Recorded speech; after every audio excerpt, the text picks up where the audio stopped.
Hello, and this is Sia, and welcome to episode 4 of the Planting of the Lord podcast.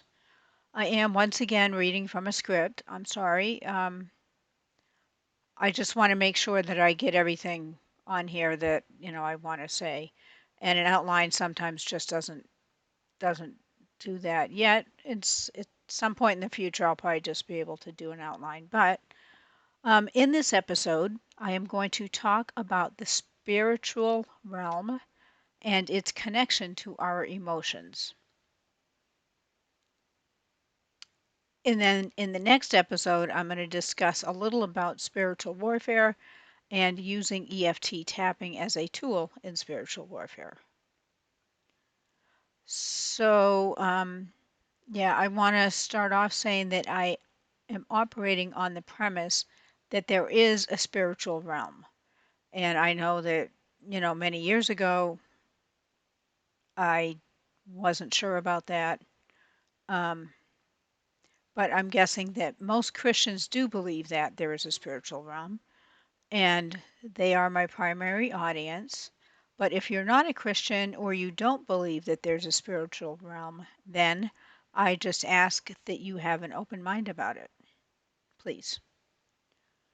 And if you're not sure that there's a spiritual realm, I personally think that reading or hearing about near death experiences is pretty convincing. I know that that's part of what helped me become convinced many years ago. And that was before the days of YouTube and Rumble. And now you can see, a lot of them online on in video. Um, and I recently heard a two-part interview with Ian McCormick, who I believe is from Australia, and it was very compelling. And there's also a man named John Burke who has written a couple of books after interviewing a lot of people who have experienced near death experiences. And I believe that he's also a pastor. And I'm going to repost a couple of those interviews on this Rumble channel. I also believe that those in the spiritual realm can influence our thoughts. And as a result of that, that influences our emotions. And after studying a little bit about hypnosis and our subconscious mind, I think it's likely that that is where the spiritual realm interfaces with us in the physical. And not too long ago, I heard about something that is called Loosh, Loosh, and I thought that it sounded like it had a spiritual component that is tied to negative emotions. In fact, I watched a video a couple days ago where they used the word loose in exactly that, um, reference. And so I wanted to look it up to see what other people were saying about loose. And I did find a Substack article about it, which I'm going to bring up here. And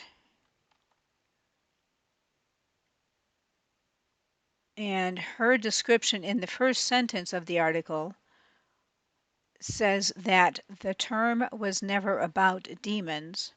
It was about energy distortion and the memory field we emit. And then the article does give some history of the term.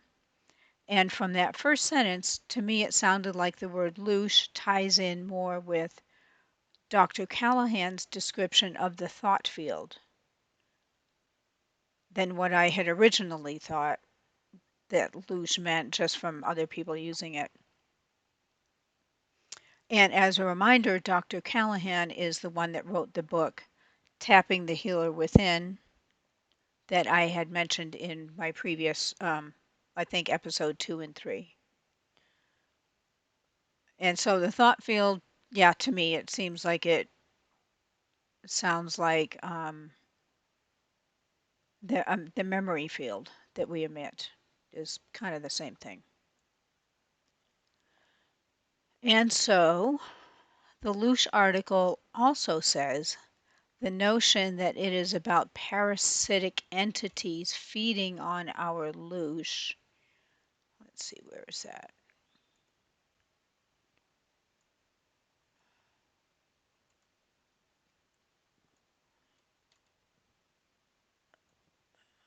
My scrolling is not working very well here. All right, so I have the quote right here. The notion that it is about parasitic entities feeding off of our loosh, i.e., negative emotional energy, is a conspiracy theory. So I probably won't use that term very often, but I think it's an interesting concept. And then in the last couple of years, I have been following Pastor Dave Bryan of the Church of Glad Tidings in Northern California. And they host a spiritual warfare conference twice a year called the Isaiah 61 Conference. And just as an aside, I found out about that conference after I had already named my website Isaiah613ministry.com. And so, yes, on the screen is their playlist from last October's conference.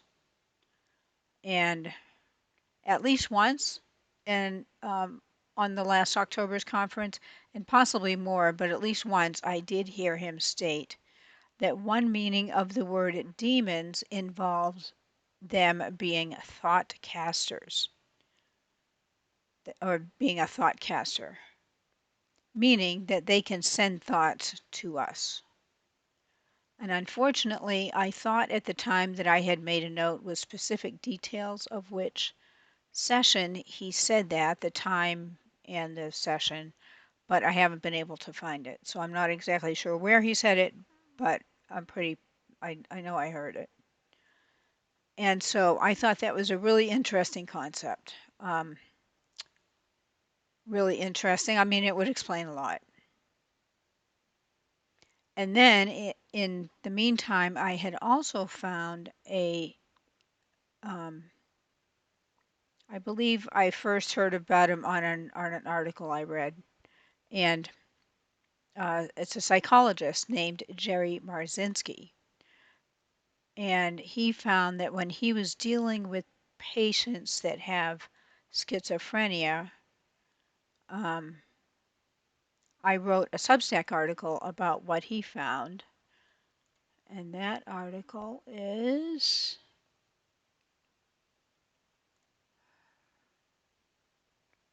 right here.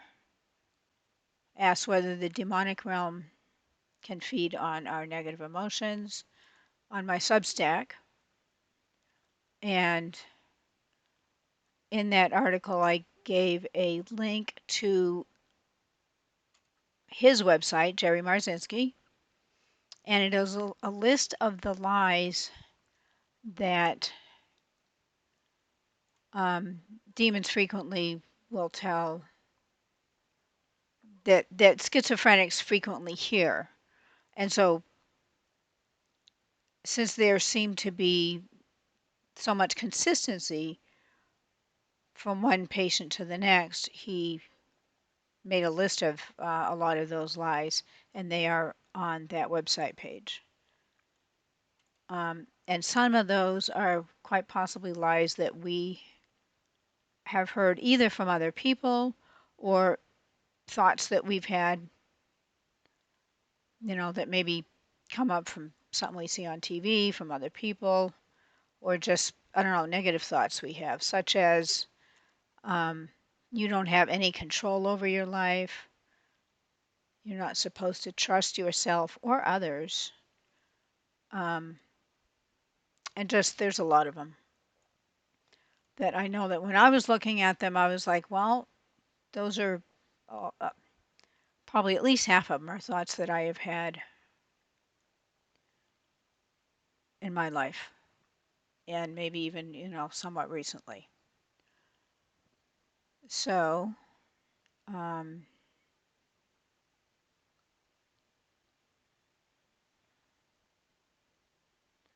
let's see, while I was researching, and then while I was researching the term that I had heard from Pastor Dave Bryan, the term thought casters, I looked up both separate words, thought and casters, and then I put it all together, and I actually got more results putting it all together as one word.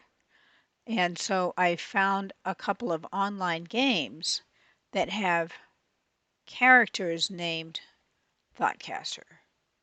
So I thought that was pretty interesting. And otherwise, I didn't find much else for when I searched for whether demons. So then I searched for whether demons can send us thoughts to see what was out there on that topic. And I found a good article, which is actually the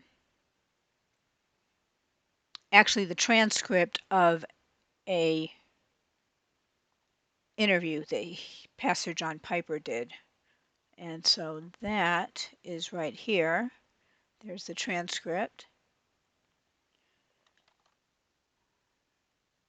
And so his answer to that question was that yes, that is something that the devil or demons can and in fact do.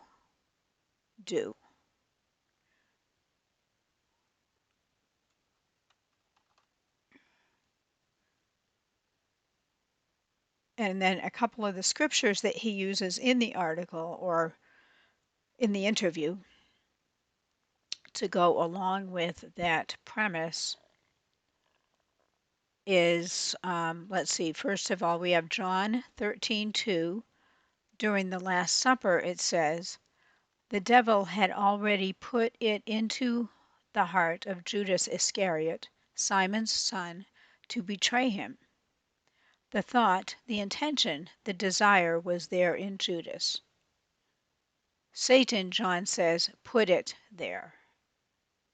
And then another example is when the Apostle Paul said that Christians must be on guard against a similar assault, just like in the Garden of Eden. He said in 2 Corinthians 11:3, I am afraid that as the serpent deceived Eve by his cunning, your thoughts will be led astray from a sincere and pure devotion to Christ. Here, Satan's work in our minds is called leading us astray, corrupting our thoughts.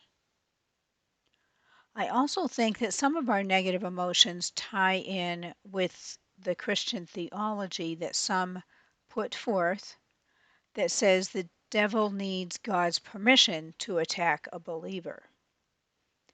I think to me, that belief includes an inference that whatever you're going through must be, kind of got God's stamp of approval or permission. And so even if it's only indirectly that, he gave permission, you just have to suffer through whatever you're going through because, it's from God. And I also think that that has the inference saying that God is a bully. And I don't believe those things.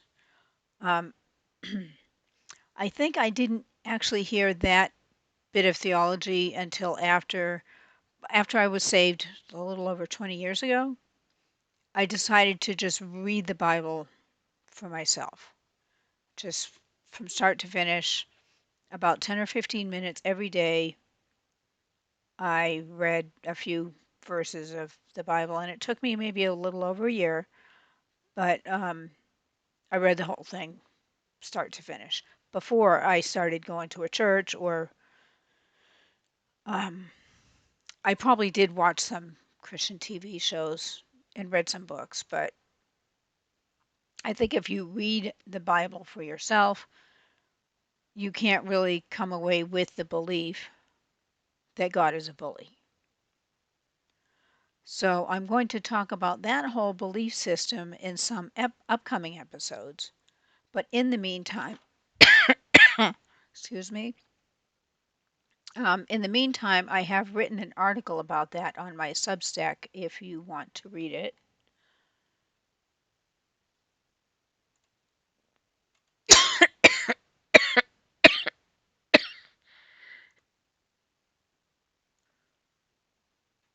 Hello, I am back. I apologize. I started coughing, so I just paused this, and I did cough a little bit before I hit pause, so I apologize. All right, so where was I?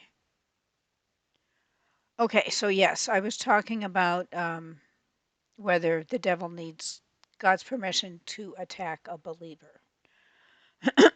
So before I create a new, I excuse me, do a podcast episode on that, I did write a article about that on my Substack, which is ciawatson.substack.com, and that article is right here. And that was, I don't know, almost 2 years ago that I put that up here. So I'm going to put the link to this article and the other links that I have mentioned in the description of the podcast. So you should be able to find that there if you want it. And then lastly, I have some scriptures that I wanted to read about that do talk about some emotions. And then I'm also going to show you something on my website. But first, a few scriptures are, let me make sure that you're going to be able to see them here. Yeah, looks like they're there. All right. All right. Anyone who does not love does not know God because God is love. And that is from 1 John 4:8. And then there is no fear in love. Just a moment. Hello. There is no fear in love, but perfect love casteth out fear, because fear hath torment. He that feareth is not made perfect in love. And that is from 1 John 4:18. And another verse is that love worketh no ill to his neighbor. Therefore, love is the fulfilling of the law, which is from Romans 13:10. And lastly, and this one certainly also ties into spiritual warfare, so I'll probably talk about it, bring it up again in the next episode. Casting down imaginations and every high thing that is exalted against the knowledge of God, and bringing every thought into captivity to the obedience of Christ. And that is from 2 Corinthians 10:5.